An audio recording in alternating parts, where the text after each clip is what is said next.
How many times do you just go into a Harley dealership just for a visit? Catch you inside. RevelatorAlf. Right, okay. Shall we move on and talk a little bit about servicing down here? Yeah, okay. Right, so we're just going to go a little bit further on. This dealership seems to go on forever and ever. So I'm going to basically just talk a little bit about dealership, costs and all that kind of stuff. Okay. It actually kind of, we've already talked about it really, but if we can just go over here. I mean, for everybody who's not from this area, this is the kind of thing which I'm looking at, really. It's this kind of chill out zone experience. That's what a lot of people like about coming to Harley dealerships and getting free coffee as well. I'm a big coffee drinker anyway. Look, so that's a service desk there and parts desk behind us there. And obviously this is all the workshops there behind us there and all busy away doing stuff and repairing bikes. But here's the question. And again, I think lots of people like to criticise dealerships, and we all love to have a moan. I'm one of life's moaners. If you've ever seen my sports casting, you'll know I love to moan. But what I will always say is that dealerships are stuck between a rock and a hard place a little bit. You have overheads to deal with and all that kind of stuff. Look, you're providing a big area, and a big place that people want to come to. You're selling bikes, they're premium bikes, all that kind of stuff. So costs are going to be high. But they're not as high as maybe others might think they are. What do you say to that? Oh, the cost that we're charging out rather than the cost that we're incurring. Yeah. I mean, it's interesting. We all Can know. we go into the light a little Yeah, bit? of course. Yeah, Harley is a premium brand. It's a prestige brand. If you're gonna compare it to cars, for example, we're up there with Porsche and Ferraris. Dare I say, it's that kind of aspirational vehicle. Yeah. And with that goes a premium price for everything else that you get with it. The parts are expensive, but then there's lots of different parts to choose from, and people have a lot of fun doing that. Yeah, absolutely. And that's all part of the experience, isn't it? What it is, everybody wants to individualise their bike, and we've got a catalogue as thick as an old telephone directory, full of sort of shiny bits that we can do. The servicing cost, okay, you pay, it's still less than £100 an hour, less than £90 an hour to bring your bike in to have it serviced. But you've got to remember that these guys they've spent years training. I mean, we've got Jimmy, one of our senior techs there, who's just been on a master tech course. Spent 2 weeks in Italy training to get to a certain level, which is dictated by Harley Davidson, to allow him to have that patch on his shirt to saying he's a master tech. That allows him to diagnose your bike. He can rebuild engines. An awful lot of training goes into him achieving that.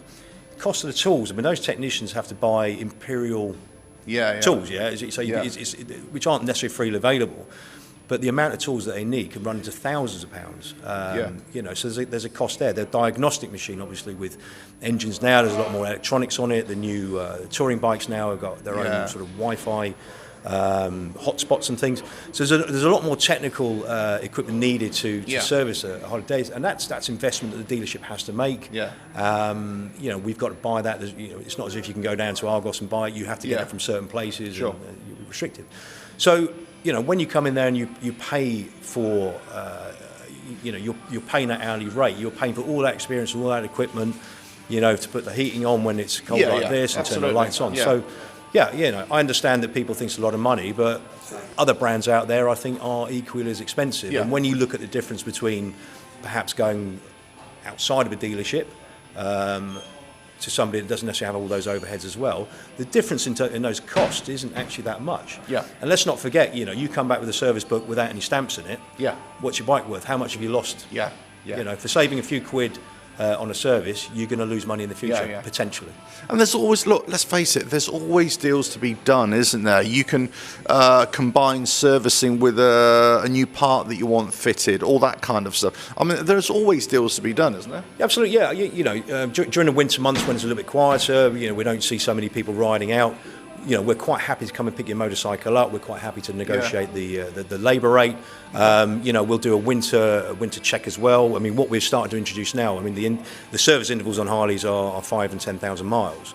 So what we're doing now is say, come on in at 2,500 miles and we'll just do a quick oil and filter change for you. We do it at a reduced price. But if you're not using your bike, if you're only doing 1,000 miles a year, it's just good practice to keep everything sort of topped up and make sure that you haven't got water in your brake fluid, for example. So we'll always have a chat. We're always welcome to have a chat. Right. Okay. So I mean, you touched on it there as well about the training, the techs go through and all that kind of stuff. And I always call them mechanics. I mean, I know it's all technicians and all this different jargon, right? But here's a question. I don't get asked this so much. I get comments like this all the time, or I see comments like this online and all that sort of stuff, saying, "Oh, I know more than that technician. I know more than that dealership. I've been riding bikes for 50 years. They can't tell me what to do." And this is my answer to that. We've kind of talked about it already, but this is my answer. Okay, I might have 40 years riding experience. I might know quite a bit about Softails now because I do a lot of reading. But there's no way on earth I know as much about these bikes than a tech does, because you've got all the equipment, you've got all the books, you've got all the diagnostics and everything, you've got all the training experience, But as you say, you've got access to so much more information that us mere mortals haven't got. What would you say to that? Yeah, 100%. I mean, the engines have been around for decades now, but there's constantly updates on some of these engines as well. With the Milwaukee 8, there was updates on certainly on the diagnostic side of it. There was mechanical updates as well, which that information isn't shared out there in the wider public. So obviously that's something that we know about. These guys out there are working on these engines on a daily basis, and they're constantly learning. So they might open up a casing or something and find something in there which is caused a breakdown, and they've then got that information to perhaps look for to prevent things in the future. Sure. So it's a constant learning curve. There's no replacement for that kind of experience. I mean, if there was, we'd all be sort of Sundays, sitting up there and fixing our bikes and changing oil. Sure. The thing with, and I'm not a technician, I'm not mechanically minded at all, but I do know that everything has to be tightened up in a certain sequence. Sure. You get that wrong, and you tighten up a bolt out of sequence, for example, you can have an oil leak, which can cause all sorts of problems. Yeah. So, that's why you bring your dealerships. Okay, it's our risk, but then that's why we send our guys on training courses to make sure that we're not in that situation where we're doing something incorrectly.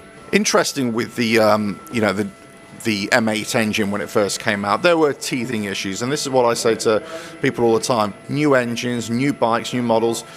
It could be anything, a new washing machine, a new airliner. There's always going to be teething problems. Yeah. For the first year or so, because it's almost like anything has to be field tested. You have to get people riding them, in case of motorcycles, to see what little issues are, and then there are things that develop that nobody's even thought of. Nobody ever thought would be a problem.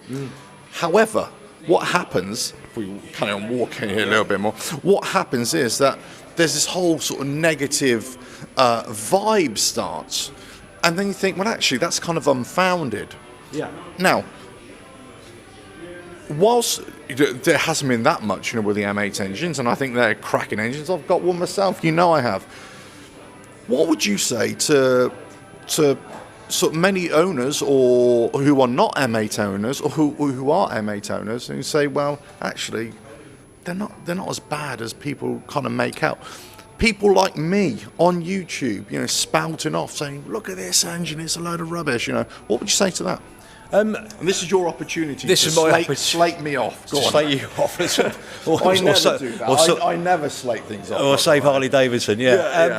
Listen, I mean, again, I'm not a technician. I mean, my job is great because I get to make people's dreams come true. It might be an old cliche, but we've got the easy job here because people have done a lot of research. They know what they want, or if they don't know what they want, they can come in and we can help them, guide them down that pathway, and it's a great experience. So when it does go sour, then obviously lots of people are going to hear about that. Good experiences of what we try and make. This is what we want people to talk about. The good experiences.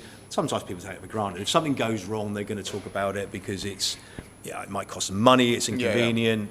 We love a drama. Now, a statistic I heard was that before the Milwaukee 8 engine was in development not long after the twin cam was developed, so they had years and years and years to get this engine right. Yeah. Millions of miles worth of road testing before the bike was actually launched in the US. Yeah. So, you know, if we get teething problems now, there probably would have been umpteen teething problems that we don't even know about. Yeah. So you're always going to get a few. I mean, you know, let's take the car world. I mean, I used to work in cars. You know, people spend tens and even £100,000 on Land Rovers or Range Rovers, and if you look at their JCT top, you know, worst cars to buy or most unreliable ones, it's actually right down at the bottom, isn't it? They're the ones that they're the ones that seem to develop the fault. So, but there's a premium brand, so we know that anything man-made can and will go wrong. So it's just part of life, unfortunately.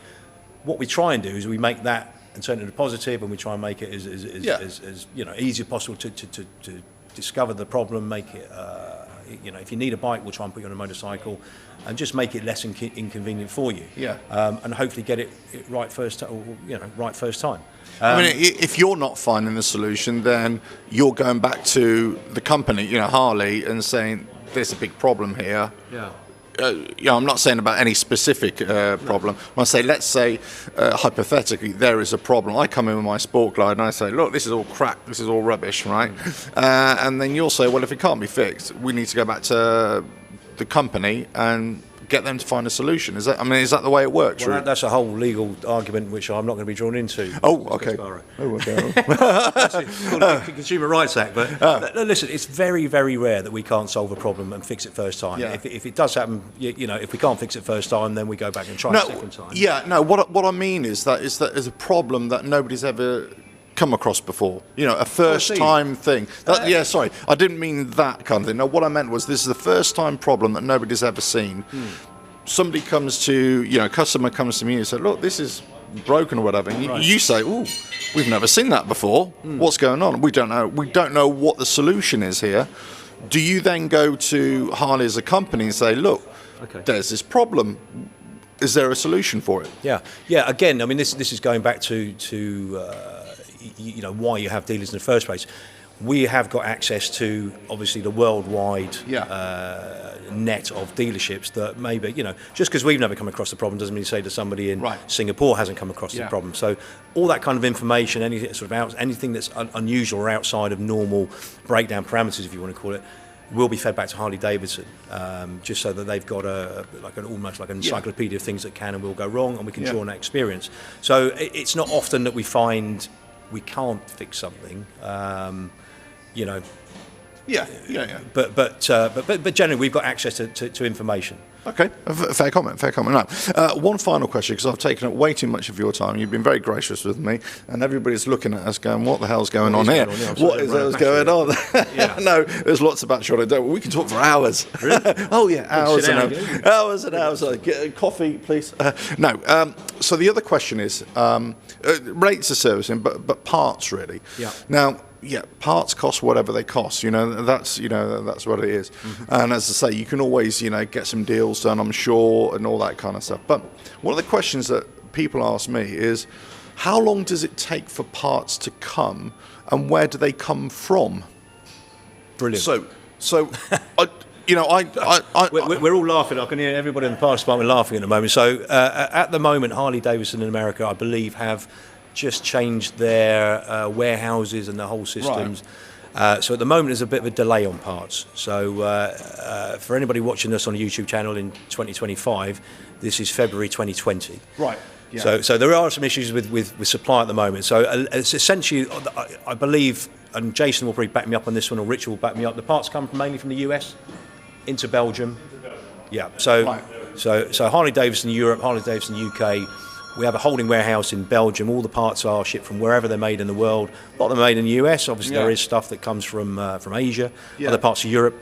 All goes into Belgium. We as a dealership will then order items on stock order, which means it takes 3 to 5 working days. Yeah. If it's on what's called VOR, which is an overnight, where you pay an extra 10%, then they're flown in overnight on DHL or whatever courier company. And if you can't get the parts within that time frame, it's because they haven't got them in Belgium or they haven't been delivered from the States, let's say. Is that? Yeah, pretty much, yeah. I mean, we as a dealership have a stock holding of, a few tens of £1,000s worth of fast-moving parts. Yeah. Obviously, like, filters and oil and, maybe grips and things like that. We'll have a good representation.